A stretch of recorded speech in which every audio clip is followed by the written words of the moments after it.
Hello friends, welcome to Harish TNPSC academy. இன்னைக்கு வந்து நம்ம குரூப் 2 மெயின்ஸில் வந்து பார்த்தீங்கன்னா செகண்ட் கொஸ்டின் வந்து நம்ம பார்க்க போகிறோம். இந்த செகண்ட் கொஸ்டின் வந்து பாருங்கள், தா பிரகாசம் குறித்த சரியான சொற்றொடர்களை தேர்வு செய்துக. ஆப்ஷன்ஸ் வந்து கொடுத்துருக்காங்க. ஃபர்ஸ்ட் வந்து பார்த்தீங்கன்னா, இவர் ஆந்திர கேசரி என அழைக்கப்பட்டார். செகண்டு, 1946ஆம் ஆண்டு சென்னை மாகாணத்தின் முதலமைச்சர் ஆனார்.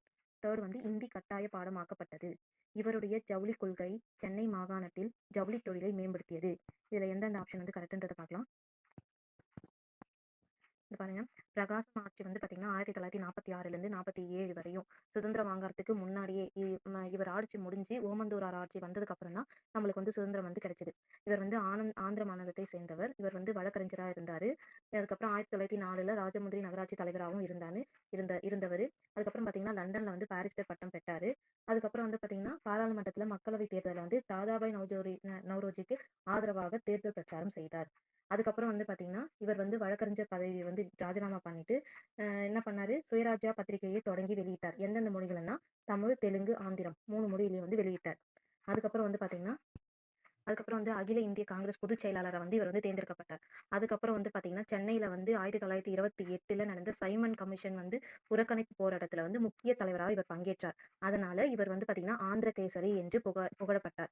இப்போ வந்து கொஸ்டின் வந்து என்னன்னு பார்த்தீங்கன்னா ஆந்திர கேசரி என்று புகழப்பட்டார்னா அது வந்து கரெக்டான ஸ்டேட்மெண்ட் தான். அதுக்கப்புறம் வந்து பார்த்தீங்கன்னா இன்னொன்று செகண்ட் ஸ்டேட்மெண்ட் வந்து என்னன்னு பாருங்க. 1946ஆம் ஆண்டு சென்னை மாகாணத்தின் முதலமைச்சர் ஆனார். இது கரெக்டானு பார்க்கலாம். ஃபர்ஸ்ட் ஸ்டேட்மெண்ட் வந்து கரெக்ட். செகண்ட் ஸ்டேட்மெண்ட் வந்து பார்த்தீங்கன்னா இங்க இருக்கு பாருங்க, 1946 ஏப்ரல் 30ஆம் தேதி பிரகாசம் முதலமைச்சர் பொறுப்பை ஏற்றார். அப்போ வந்து பார்த்தீங்கன்னா செகண்ட் ஸ்டேட்மெண்ட்டும் வந்து பார்த்தீங்கன்னா கரெக்ட். தேர்ட் ஸ்டேட்மெண்ட் வந்து பாருங்க, இந்தி கட்டாய பாடமாக்கப்பட்டது. இது பார்க்கலாம்.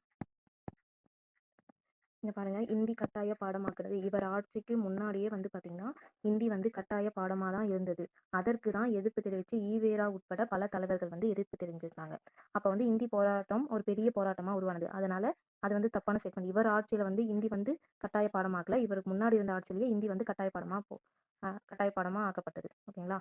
இப்போ வந்து தேர்ட் ஸ்டேட்மெண்ட் வந்து தவறான ஸ்டேட்மெண்ட். இப்போ ஃபோர்த் ஸ்டேட்மெண்ட் வந்து பார்க்கலாம். இவருடைய ஜவுளி கொள்கை சென்னை மாகாணத்தில் ஜவுளி தொழிலை மேன்மைப்படுத்தியது. இந்த ஸ்டேட்மெண்ட் பார்த்தீங்கன்னா இதை கொடுத்துருக்காங்க பாருங்க, அனைத்து ஜவுளி தொழிற்சாலைகளையும் மூடிவிட்டு அதற்கு பதிலாக கதர் நூற்பு மற்றும் கதர் உற்பத்தி மையங்களை திறக்கப் போவதாக அறிவித்தார். அப்போ வந்து அவர் வந்து ஜவுளி தொழில்களை மூடிட்டு அதுக்கப்புறம் வந்து பார்த்தீங்கன்னா கதர் நூற்பு மற்றும் கதர் உற்பத்தி மையங்களை வந்து திறக்கப் போவதாக அறிவித்தார். அப்போ வந்து அது வந்து தவறான ஸ்டேட்மெண்ட். ஓகேங்களா. இப்போ வந்து பார்த்தீங்கன்னா எந்தெந்த ஸ்டேட்மெண்ட் வந்து கரெக்டுன்னா, இப்போ வந்து செகண்டும் மட்டும்தான் வந்து பார்த்தீங்கன்னா சரியான ஸ்டேட்மெண்ட். அப்போ வந்து ஆப்ஷன் ஏ 1 மற்றும் 2 மட்டும்தான் சரியானது. இதே மாதிரி இன்னொரு நெக்ஸ்ட் கொஸ்டின் வந்து பார்த்தீங்கன்னா அடுத்த வீடியோவில் வந்து பார்க்கலாம். ஒரு கொஸ்டினா ஒவ்வொரு வீடியோ வந்து நான் போட்டுட்டே இருக்கேன். இந்த மாதிரி வீடியோஸ் வந்து தெரிஞ்சு பார்க்கணும்னா அகாடமி சேனலை வந்து சப்ஸ்கிரைப் பண்ணுங்கள். தேங்க்யூ.